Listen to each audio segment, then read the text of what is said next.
마태복음 3장에 보면은 물세례는 세례 요한이 주기시자 했다는 것을 알 수 있습니다.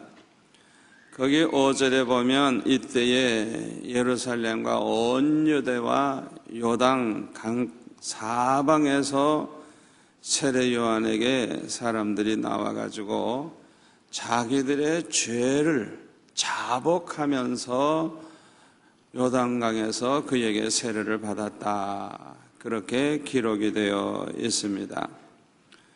모든 사람들이 자기의 죄를 자복하면서 나는 이런 죄를 범했습니다, 나는 이런 죄인입니다, 하나님 앞에 죄를 자복하고 회개하면서 물세례를 받았다고 그렇게 기록되어 있습니다.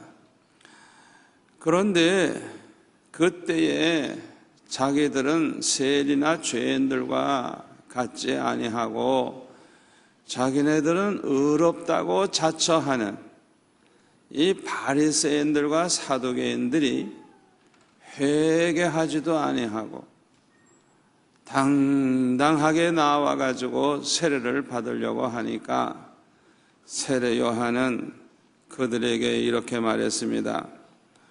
독사의 자식들아, 누가 너희를 가르쳐 임박한 진노를 피하라 하더냐? 그러므로 회개에 합당한 열매를 맺고 속으로 아브라함이 우리 조상이라고 생각하지 말라. 내가 너에게 이르노니 하나님이 능히 이 돌들로도 아브라함의 자손이 되게 하시리라. 이미 도끼가 나무 뿌리에 놓였으니 좋은 열매를 맺지 아니하는 나무마다 찍혀 불에 던져지리라. 나는 너희로 회개하게 하기 위하여 물로 세례를 베풀거니와 내 뒤에 오시는 이는 나보다 능력이 많으시니 나는 그의 신을 들기도 감당하지 못하겠노라. 그는 성령과 불로 너에게 세례를 베푸실 것이라. 이렇게 세례 요한이 외쳤습니다. 이 말씀에서 깨닫게 되는 것이 있는데요, 첫째가 뭐냐 하면 세례는 두 가지 세례가 있구나 하는 것을 깨달을 수가 있어요. 다시 말하면 세례 요한이 주는 물세례와 또 하나는 예수님께서 성령과 불로 세례를 주신다고 했으니까 세례가 두 가지가 있구나 하는 것을 알 수가 있습니다. 또 두 번째로는 뭘 깨달을 수 있느냐 하면 물세례라고 하는 것은 11절에 보니까 회개하게 하기 위한 목적이 있다는 것을 알 수가 있어요. 나는 너희로 회개하게 하기 위하여 물로 세례를 베풀거니와 그랬어요. 회개하게 하기 위해서. 이 물세례의 목적 중에 아주 중요한 목적이 뭐냐 하면 회개시키는 것, 회개하는 것이 목적이에요. 세 번째로 깨닫게 되는 것은 우리 예수님은 성령과 불로 세례를 주시는 분이라는 것입니다. 네 번째로 깨닫게 되는 것은 회개하지 아니하면 심판을 받고 멸망하게 된다는 것입니다. 그래서 마태복음 3장 7절에 보니까 이제 요한이 많은 바리새인들과 사두개인들이 세례 베푸는 데 오는 것을 보고 독사의 자식들아, 누가 너희를 가르쳐 임박한 진노를 피하라 하더냐? 그러므로 회개에 합당한 열매를 맺고 10절에 보면 이미 도끼가 나무 뿌리에 놓였으니 좋은 열매를 맺지 아니하는 나무마다 찍혀 불에 던져지리라. 이렇게 말씀을 했습니다. 회개하라는 거예요. 너희들은 자신이 의롭다고 생각하고 회개도 안 하고 세례받으려고 그러는데 회개해야 된다는 거예요. 회개하지 아니하면 마치 도끼가 나무 뿌리에 놓여 있는 것과 같아서 그냥 회개하지 않은 나무는 그냥 찍어버리듯이 반드시 하나님의 심판이 있다고 하는 것입니다. 그런데 오늘 본문 요한복음 13장에 보면은 예수님은 십자가에 못 박히시기 바로 전날 밤에 제자들과 함께 마지막 유월절 만찬을 가지시기를 원하셨어요. 그래서 마가의 다락방에 모여서 12 제자와 함께 떡과 잔을 나누려고 하실 때 요한복음 13장 21절에 보면 예수님은 이렇게 말씀하고 있습니다. 예수님께서 이 말씀을 하시고 심령이 괴로워, 예수님의 마음이 굉장히 괴로우셨던 것 같아요. 심령이 괴로워 증언하여 이르시되 내가 진실로 진실로 너에게 이르노니 너희 중 하나가 나를 팔리라 말씀을 하셨어요. 얼마나 마음이 아프시겠어요. 사랑하는 제자인데 3년 동안 동고동락을 했는데 그 제자 중에 하나가 예수님을 팔아 넘길 것을 예수님은 아시고 그렇게 괴로워하신 거예요. 괴로워하신 거예요. 마태복음 26장 20절에 보면은 이렇게 말씀하고 있습니다. 저물 때에, 목요일날 아마 저녁이었던 늦은 저녁이었던 거예요. 해가 저물었을 때에 예수님께서 12 제자와 함께 앉으셨더니 그들이 먹을 때에 이르시되 내가 진실로 너에게 이르노니 너희 중 한 사람이 나를 팔리라 하시니 그들이 몹시 근심하여 각각 여짜오되 주여 나는 아니지요. 대답하여 이르시되 나와 함께 그릇에 손을 넣는 그가 나를 팔리라. 인자는 자기에 대하여 기록된 대로 가거니와 인자를 파는 그 사람에게는 화가 있으리로다. 그 사람은 차라리 태어나지 아니하였었더라면 제게 좋을 뻔하였느니라. 예수를 파는 유다가 대답하여 이르되 랍비여 나는 아니지요. 대답하시되 네가 말하였도다 하시니라. 그들이 먹을 때 예수께서 떡을 가지사 축복하시고 떼어 제자들에게 주시며 이르시되 받아서 먹으라 이것은 내 몸이니라 이렇게 말씀하셨다고 기록이 되어 있습니다. 이렇게 예수님께서 떡을 떼어서 제자들에게 주실 때에 가룟 유다에게도 주신 것입니다. 그래서 요한복음 13장 23절에 보면 예수님의 제자 중 하나인 그가 사랑하시는 자, 이거는 요한이를 이제 가리키는 거예요. 예수님의 특별히 사랑을 받은 제자가 요한이거든요. 얼마나 예수님과 가까운지 예수님의 품에 의지해서 다리를 쭉 뻗고 이렇게 누웠어요. 이 유대인들은 이 누워서 먹는 습관이 있대요. 그런데 예수님의 품에 이렇게 안겨가지고 누워 있었어요. 이 요한이가. 그러니까 시몬 베드로가 머릿짓을 하면서 말하기를 야야야 누군지 좀 말해. 요한이가 이제 아는 줄 알고 이렇게 물었는 모양이죠. 그때에 그가 예수님의 가슴에 그대로 그렇게 기댄 채로 의지한 채로 예수님에게 이제 조그맣게 이제 물어봤죠. 주여 누구니까? 그때 예수님께서 대답하시되 내가 떡 한 조각을 적셔다가 주는 자가 그니라 하시고 그 한 조각을 적셔서 가롯 시몬의 아들 유다에게 주시니 조각을 받은 후 곧 사탄이 그 속에 들어간지라. 이에 예수께서 유다에게 이르시되 네가 하는 일을 속히 하라 하시니 이 말씀을 무슨 뜻으로 하셨는지 그 앉은 자 중에 아는 자가 없고 어떤 이들은 유다가 돈깨를 맡았으므로 명절에 우리가 쓸 물건을 사라 하시는지 혹은 가난한 자들에게 무엇을 주라 하시는 줄로 생각하더라. 유다가 그 조각을 받고 곧 나가니 밤이러라 그랬어요. 여러분 잘 들으세요. 성찬식은 회개하고 세례를 받은 사람들이 참여할 수가 있습니다. 물론 가룟 유다도 물 세례를 받았을 것입니다. 그러나 문제가 뭘까요? 문제가 뭘까요? 진심으로 회개하지를 아니한 것이 문제입니다. 다시 말하면 그는 도둑놈이에요. 도둑놈.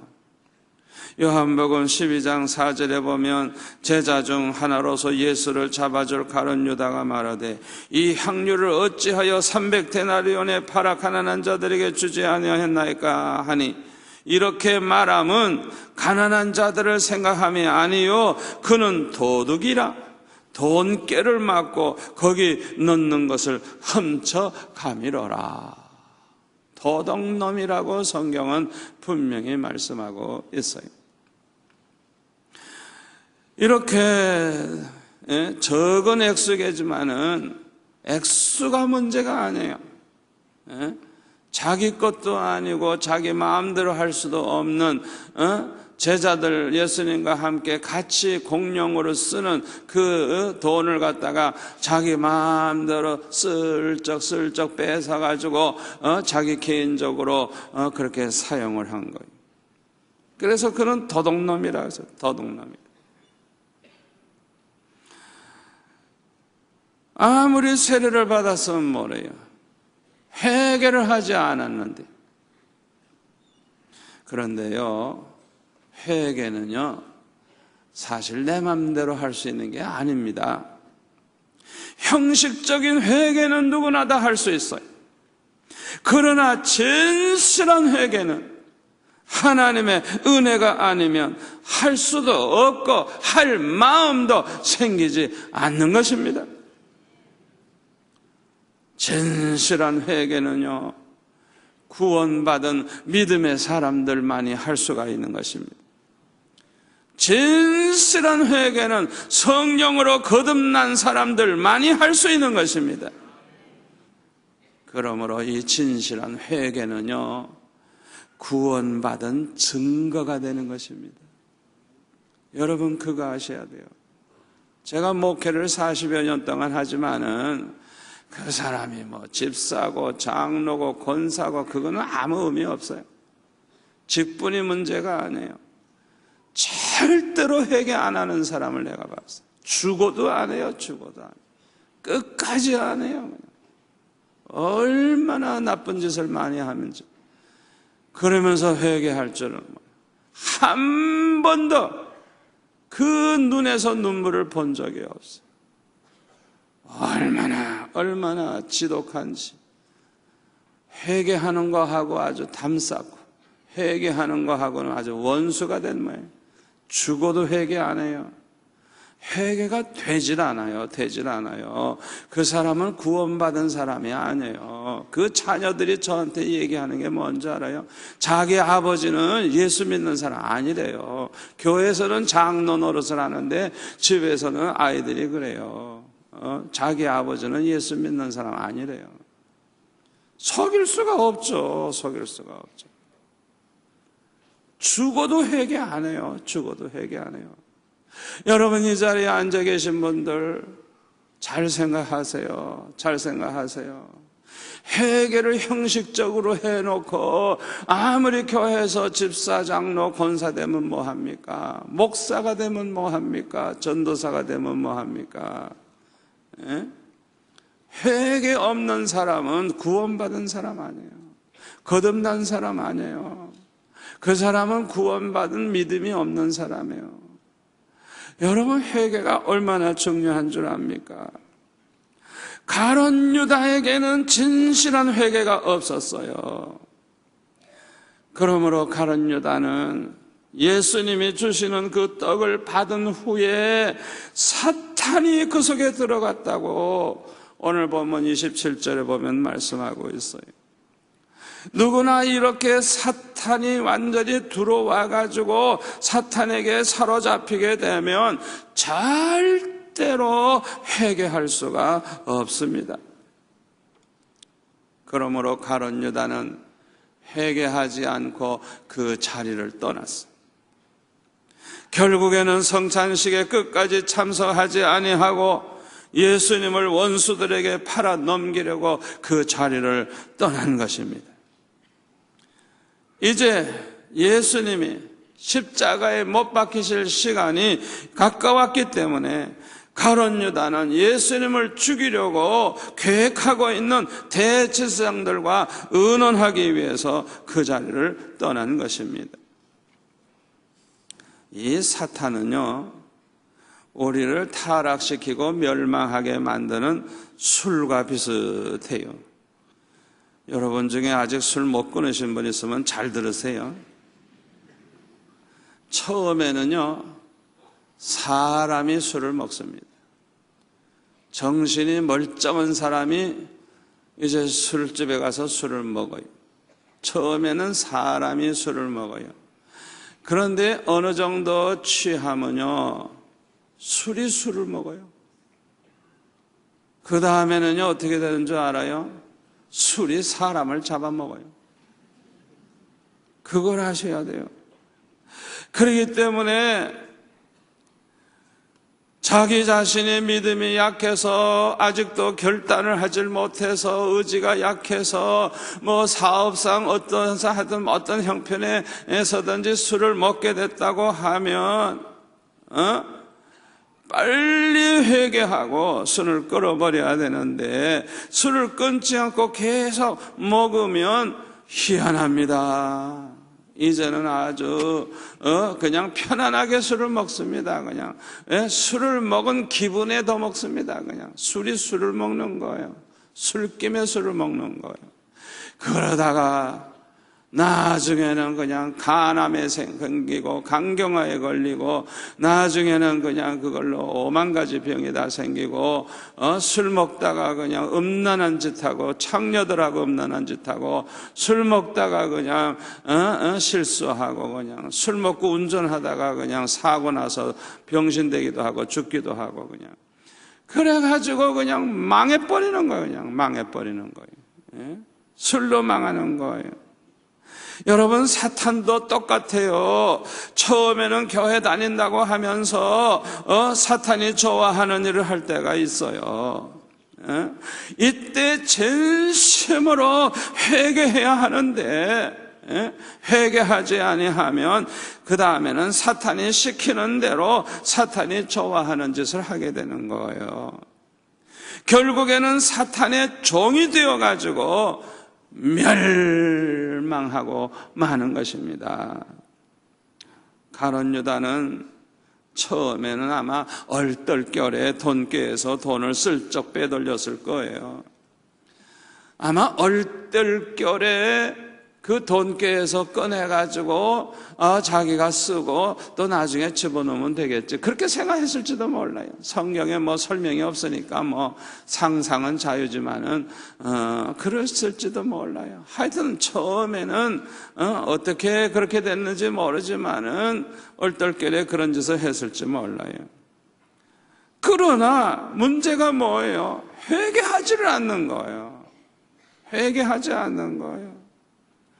그러니까 돈에 이끌려가지고 자꾸만 돈을 꺼내 쓰게 되는 거예요.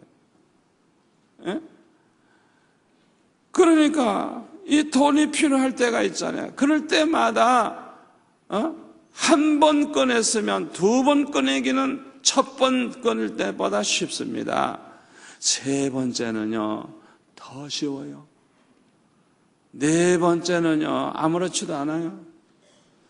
그러니까 그냥 일상화되는 거예요. 그냥 항상 빼돌리는 거예요. 전지전능하신 예수님이 그걸 모르십니까? 다 알지. 그 속을 꿰뚫어 보고 계시는데, 그런데도 그런 짓을 계속 하다가 결국에는 돈에 눈이 어두워서 예수님까지 은 30냥 받다 먹고 팔아 넘기는 그런 짓을 하고 결국에는 목매달아 자살을 하고 말았잖아요. 이것을 볼 때 우리가 깨닫게 되는 것이 있습니다. 첫째로는 따라서 할까요? 회개는 즉시 해야 한다. 아멘. 여러분, 회개는요, 죄를 모아놨다가 한꺼번에 할 생각하지 마세요. 죄는 오늘 밤에 내가 자기 전에 해야지, 그런 소리도 하지 마세요. 죄는 범하는 즉시 그 자리에서 회개해야 돼요. 죄는 그냥 빨리 회개해야 돼요. 하나님의 말씀을 듣고 깨달아집니까? 그 순간 회개해야 돼요. 깨달아지는 순간 회개해야 돼요. 자기 죄가 깨달아지는 순간 바로 해야 돼요. 지체하면 안 돼요. 하나님의 징계가 임하는 즉시 회개해야 돼요. 하나님께서 사랑하는 자는 반드시 징계하시거든요. 반드시 징계하십니다. 여러분, 탤런트 어느 분이 간증할 때 제가 들어보니까 너무너무 돈이 급해가지고 11조를 떼먹었대요. 그래가지고 나중에 보충하지 생각하고 11조를 가지고 급하니까 썼대요. 그런데 그날 어떻게 불의의 사고로 넘어졌는데, 그것에 이 코가 깨졌는데요, 수술비가 꼭 11조만큼 나가더래요. 얼마나 정확한지. 그래가지고 다시는 11조 안 따먹는다, 그런 간증을 할 때, 아이고, 얼마나 참 하나님께서도 그 코미디라고, 이제 그분이 코미디라 그러는데 코미디 하듯이 그렇게 정확하게 하나님이 그렇게 코가 깨지게 하셔가지고 그렇게 하나님이 사인을 주시는 걸 볼 수가 있어요. 하나님께서 징계하시는 사인이 나타나는 걸 보면 그냥 빨리 엎어지세요. 그냥 빨리 무릎을 꿇으세요. 지체하면 안 돼요. 지체하면 손해가 많아요. 실컷 두들겨 맞고 나서 회개하면 손해가 많잖아요. 빨리 회개하는 사람이 지혜로운 사람이에요. 두 번째로 깨닫게 되는 것은 뭐냐? 회개는 철저하게 해야 한다는 것입니다. 우리 한번 따라서 할까요? 회개는 철저하게 해야 한다. 아멘. 철저한 회개를 하지 아니하면 죄악의 쇠사슬을 끊을 수가 없어요. 그러므로 예수님의 제자들처럼 허물 많은 신앙생활을 할 수밖에 없어요. 철저한 회개를 하지 아니한 사람은요, 개가 토했다가 다시 먹는 것처럼 회개해놓고 또 거짓하고, 회개해놓고 또 거짓하고, 밤나 그냥 그 버릇을 고치질 못하고 똑같은 짓을 하는 거예요. 성질에 한번 났다고 하면 철저히 회개해야 되는데 철저히 회개하지 아니하고 그냥 꺼림직했는데 사인인데도 그냥 그걸 넘기고 그냥 또 넘어가. 적당히 넘어가. 잘못한 건 알지만은, 그러니까 또 어떤 기회가 오면 또 성질 내는 거야. 그냥 그 개떡 같은 성질, 그냥 못된 성질. 죄악의 쇠사슬을 끊을 수가 없어요. 철저히 회개해야만 끊을 수가 있는 거예요. 여러분, 그거 아셔야 돼요. 예수님의 제자들을 보면요, 철저하게 회개를 처음엔 안 했어요. 그러니까 이 제자들이 3년 동안 예수님 따라다니면서 기적을 그렇게 많이 보고 귀한 말씀 그렇게 들어보고 그렇게 능력의 말씀을 들었으면서도 그 허물이 그대로 있는 거예요. 그 버릇이 그대로 있는 거예요. 죄악의 쇠사슬이 끊어지질 않는 거예요. 그래서 누가복음 22장 24절에 보면은 예수님이 이제 십자가에 못 박힐 시간이 거의 다 됐는데 누가 크냐 서로 누가 크냐 이러고 그냥 다툼이 생긴 거예요. 세상에. 예수님이 이제 고난 받으시고 죽으신 후에 사흘 만에 부활하시려고 분명히 말씀하셨으면은 정신을 좀 차려야 되는데, 누가 크냐? 자기 크다고 뭐 주장한다고 커집니까? 쓸데없는 짓 하는 거예요.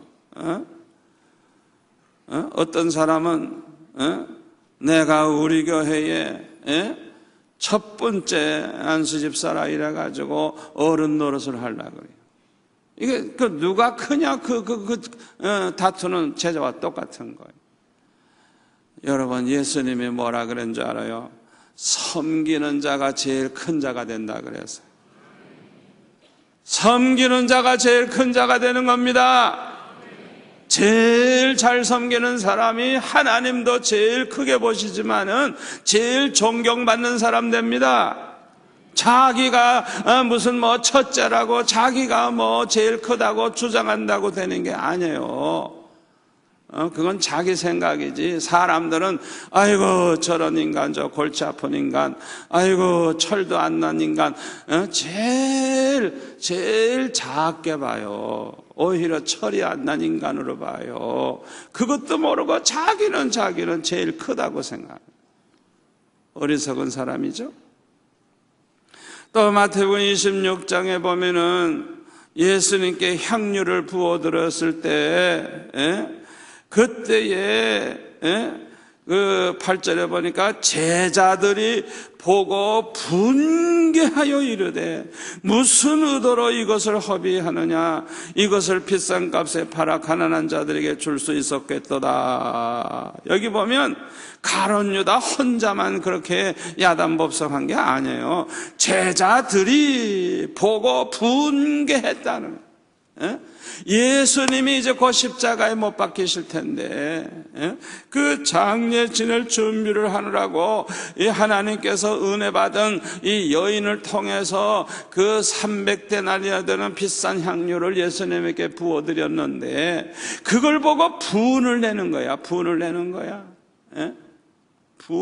거야. 여러분, 자기가 하지 못했으면은 미안한 마음이라도 갖고 가만히나 있지. 자기가 안 했지만은 이 다른 여인이 했을 때 박수나 좀 쳐주면 얼마나 좋겠어. 참 고약한 사람들이 있어요. 어떤 분은요, 하나님 앞에요, 얼마나 어려운 사람인지 모르는데요, 너무너무 가난하고 혼자 살아요. 그러니까 돈이 없으니까 파출부를 해가지고요, 자기 목표는 뭐냐, 우리 이 성전을 지을 때 자기가 1,000만 원을 헌금하겠다 이거예요. 돈이 한 푼도 없는 남의 집에 가서 파출부 하는 이 할머니가 그래가지고 기어코 그분이 1,000만 원을 하나님 앞에 드렸어요. 그래서 저는 그냥 지금도 기도하다 보면 자꾸만 그 권사님 생각이 나요. 그냥 권사님 생각. 기도가 저절로 나와요. 저절로 축복이 나와요. 그냥 세상에 이거는 과부의 엽전 2푼보다 더 귀한 거 아니에요. 그냥 아무것도 없는 사람이 열심히 남의 집에 가서 파출부 해가지고 성전 거처 헌금을 했어요.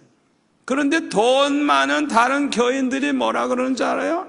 비난을 하는 거예요. 저건 돈도 없는 주제에 저렇게 말이야 1,000만 원 저렇게 헌금해놓고 뭐 어쩌고 시기가 나는 거야. 자기는 돈 많아도 그런 헌금할 마음도 없고 그런 생각도 없으니까 얄미운 거예요. 그렇게 헌금을 해가지고 하나님 감동시키는 걸 보니까 화가 나는 거예요. 꼭 뭐와 같아요? 가인이 아벨이 하나님 앞에 의로운 제사 드려가지고 하나님을 기쁘시게 하고 하나님이 연락해 주신 거 보니까 화가 나가지고 그냥 아벨을 때려 죽인 가인과 같은 거예요. 그 가인의 근성이 있는 거예요.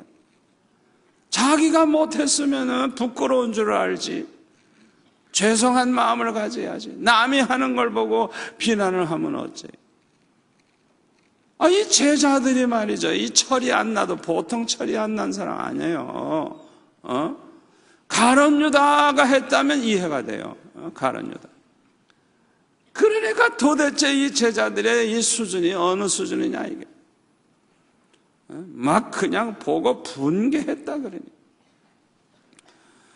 또 마가복음 10장 38절에 보면 세베대의 아들 야고보와 요한이 야심이 있었어요. 야심이. 그래가지고 예수님에게 와서 하는 얘기가 우리를 예수님 좌우편에 좀 앉게 해주세요. 예수님이 이제 왕이 되시면 우리를 그 좌우편에 좌의정 우의정 되게 해주세요.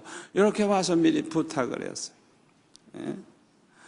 그때 예수님이 하시는 말씀이 너희는 너희가 구하는 것을 알지 못하는도다. 내가 마시는 잔을 너희가 마실 수 있으며 내가 받는 세례를 너희가 받을 수 있느냐? 그들이 말하되 할 수 있나이다. 이 겁도 없이 그냥 할 수 있다 그러네요. 예수께서 이르시되 너희는 내가 마시는 잔을 마시며 내가 받는 세례를 받으려니와 내 좌우편에 앉는 것은 내가 줄 것이 아니니라. 누구를 위하여 준비되었든지 그들이 얻을 것이니라. 열제자가 듣고 야고보와 요한에 대하여 화를 내거늘. 막 화를 냈어요. 화를 냈어요. 야고보와 요한이 야심을 가지고 그렇게 좌우편에 앉게 해달라 그러니까 다른 제자들이 막 화를 냈다 그랬어요.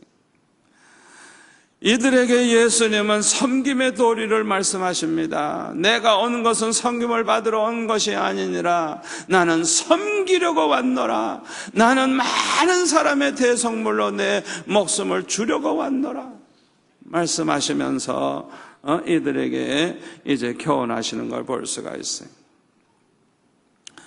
겟세마네 동산에서 예수님은 땀방울이 핏방울처럼 떨어질 정도로 그렇게 기도하셨지만 예수님의 부탁을 받고도 이 제자들은 잠만 자고 기도도 하지 아니하고 그 다음에는 다 도망가 버리고 베드로는 3번씩이나 예수님 모른다고 하고 이들의 이 모습이 오늘날 우리의 모습과 비슷하지 않습니까?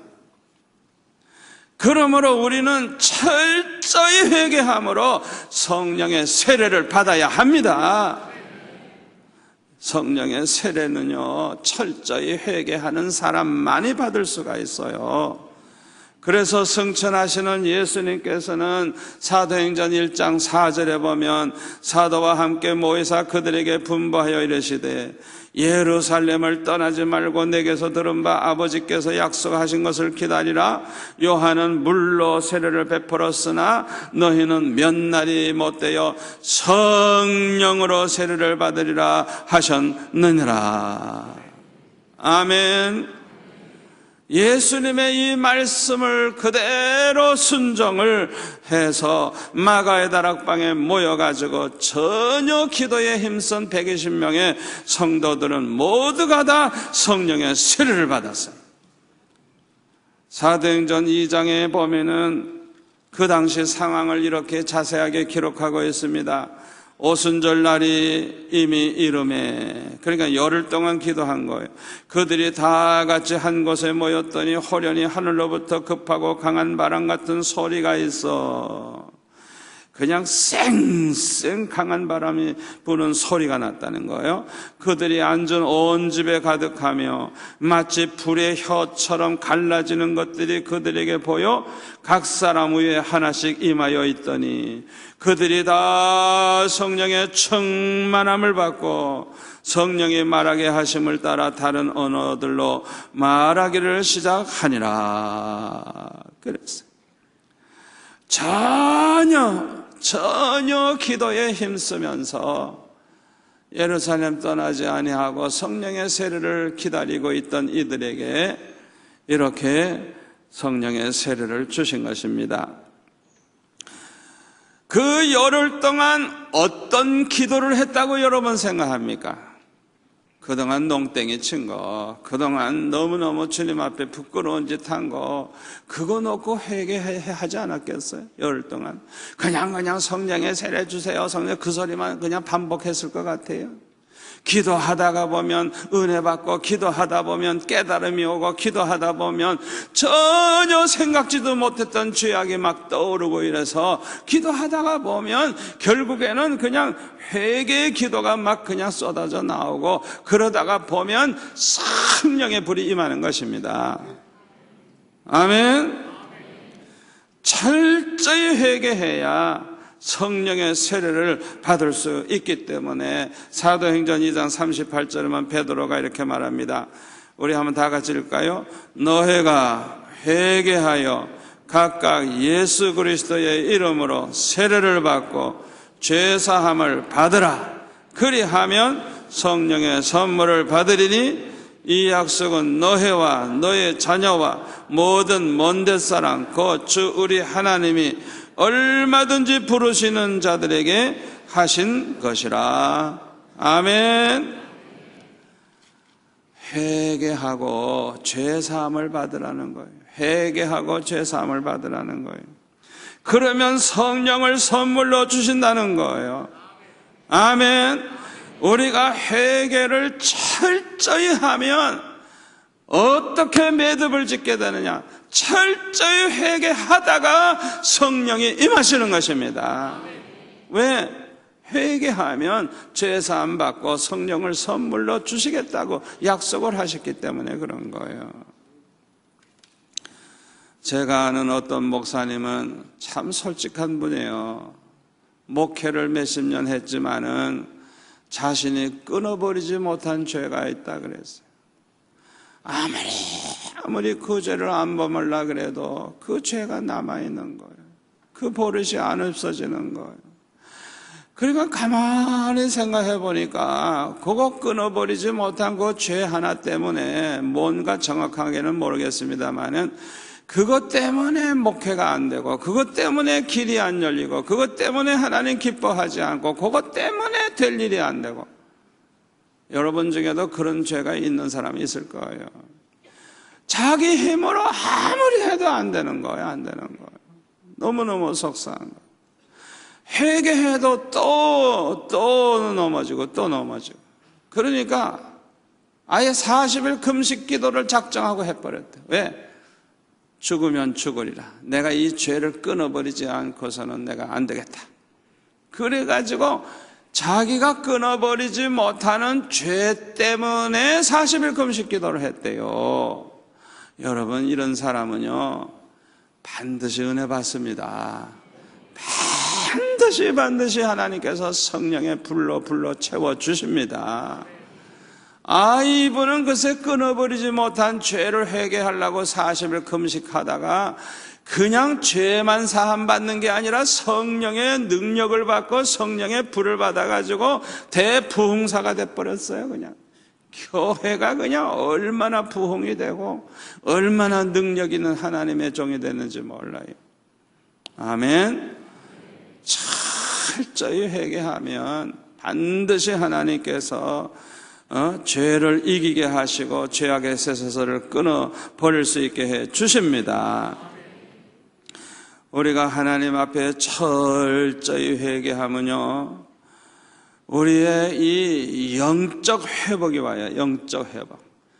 그래서 과거에 은혜 받았던 사람도 우리가 심령이 메마를 때가 있는데요, 하나님 앞에 철저히 기도하다가 보면 성령의 재충만함을 받게 되는 거예요. 배터리가 이렇게 다 써가지고 소모되면 약해지잖아요. 그 배터리를 다시 충전해서 채우는 것처럼 우리는 한 번 은혜 받았다고, 성령의 세례 받았다고 항상 성령에 충만하다고 착각하지 마세요. 착각하지 마세요. 우리가 살다가 보면 약해지고, 조금 기도도 등한히 하다 보면 약해지는 거예요. 그래서 재충만함을 받으려고 그러면 하나님 앞에 철저히 회개하면서 하나님 앞에 부르짖으며 간구하고, 때로는 철학기도 하고, 때로는 금식기도 해가면서 간절하게 기도해야 되는 거예요. 아멘. 성령의 세례를 받기 전에 제자들은 허물이 많고 부족했습니다마는 성령의 세례를 받은 후에는 완전히 달라졌어요. 그들은 아주 목숨을 걸고 신앙을 지켰어요. 목숨을 걸고 거룩하게 살았어요. 그들은 목숨을 걸고 전도하기 시작을 했어요. 죽음도 두려워하지 아니했어요. 그뿐만 아니라 대부흥의 역사가 일어났어요. 고린도전서 11장 23절에 보면 사도 바울은 이렇게 기록을 하고 있습니다. 내가 너에게 전한 것은 주께 받은 것이니 곧 주 예수께서 잡히시던 밤에 떡을 가지사 축사하시고 떼어 이르시되 이것은 너희를 위하는 내 몸이니 이것을 행하여 나를 기념하라 하시고 식후에 또한 그와 같이 잔을 가지시고 이르시되 이 잔은 내 피로 세운 새 언약이니 이것을 행하여 마실 때마다 나를 기념하라 하셨으니 너희가 이 떡을 먹으며 이 잔을 마실 때마다 주의 죽으심을 그가 오실 때까지, 예수님이 재림하여 오실 때까지 전하는 것이니라. 이렇게 기록을 하고 있어요. 이 말씀대로 성찬 예식은 예수님이 세우신 것입니다. 그리고 떡과 잔은 우리를 위해 십자가에 못 박히신 떡은 예수님의 몸뚱아리를 의미하는 것이고, 잔은 예수님이 흘리신 그 피를 의미하는 것입니다. 이렇게 떡과 잔을 나누면서 예수님을 기념하는 것은 26절의 말씀대로 예수님께서 우리의 죄를 대속하시고 우리가 의롭다함을 받게 하기 위해서 십자가에 못 박혀 죽으셨다는 사실을 예수님 재림하시는 그날까지 전하기 위해서 이렇게 성찬 예식을 행하는 것입니다. 아멘. 그러므로 저와 여러분은 떡과 잔을 나눌 때 골고다 언덕에 있는 십자가에 못 박히신 주님을 생각하면서 회개하는 마음으로, 감사하는 마음으로 결심을 하면서 또 결심한 대로 꼭 실행할 수 있도록 성령님 도와주세요 기도하면서 오늘 떡과 잔을 받으시기를 바랍니다. 그래서 오늘 밤에 떡과 잔을 받는 동안에 불을 받는 역사가 일어나기를 바랍니다. 떡과 잔을 받는 동안에 암덩어리가 떨어지기를 축원합니다. 여러분의 막힌 담이 열리기를 바랍니다. 마음속에 소원했던 것이 이루어지기를 바랍니다. 아이를 낳지 못하는 사람은 태문이 열리기를 바랍니다. 오늘 밤 하나님께서 큰 축복을 주실 줄 믿습니다.